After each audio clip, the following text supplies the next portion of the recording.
From the Gospel according to Luke, chapter 15, verses 1 to 3 and verses 11 to 32. Tax collectors and sinners were all drawing near to listen to Jesus. But the Pharisees and scribes began to complain, saying, "This man welcomes sinners and eats with them." So to them Jesus addressed this parable.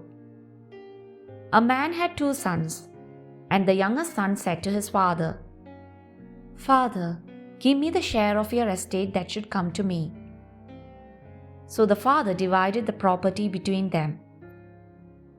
After a few days, the youngest son collected all his belongings and set off to a distant country, where he squandered his inheritance on a life of dissipation.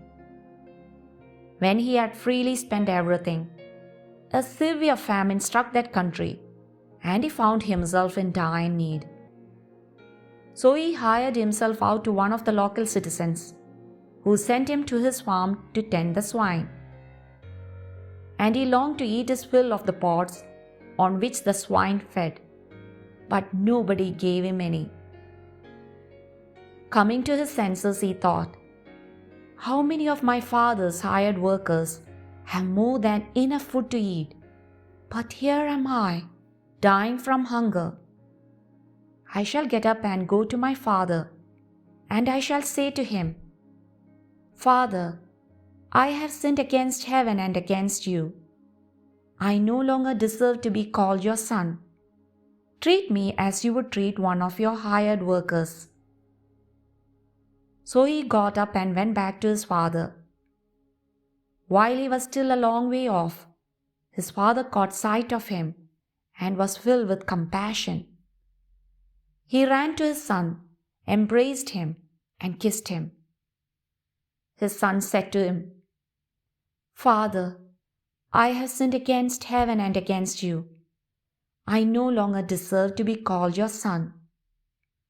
But his father ordered his servants, 'Quickly bring the finest robe and put it on him. Put a ring on his finger and sandals on his feet.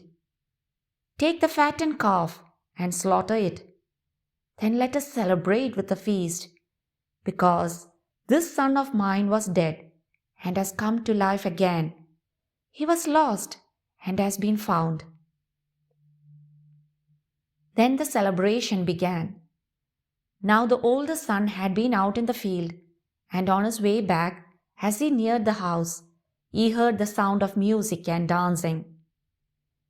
He called one of the servants and asked what this might mean. The servant said to him, 'Your brother has returned, and your father has slaughtered the fattened calf, because he has him back safe and sound.' He became angry, and when he refused to enter the house, his father came out and pleaded with him. He said to his father in reply, 'Look, all these years I served you, and not once did I disobey your orders. Yet you never gave me even a young goat to feast on with my friends. But when your son returns, who swallowed up your property with prostitutes, for him you slaughter the fattened calf.' He said to him, 'My son, you are here with me always. Everything I have is yours. But now we must celebrate and rejoice, because your brother was dead and has come to life again. He was lost and has been found.'"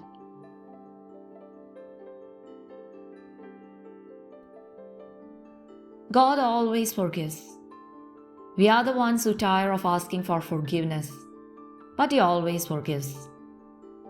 The parable tells us that God is a Father who not only welcomes us back, but rejoices and throws a feast for His Son, who has returned home after squandering all his possessions. We are that Son, and it is moving to think about how much the Father always loves us and waits for us.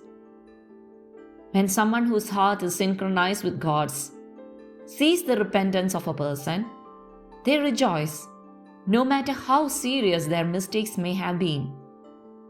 They do not stay focused on errors. They do not point fingers at what they have done wrong, but rejoice over the good because another person's good is mine as well. And do we know how to look at others like this?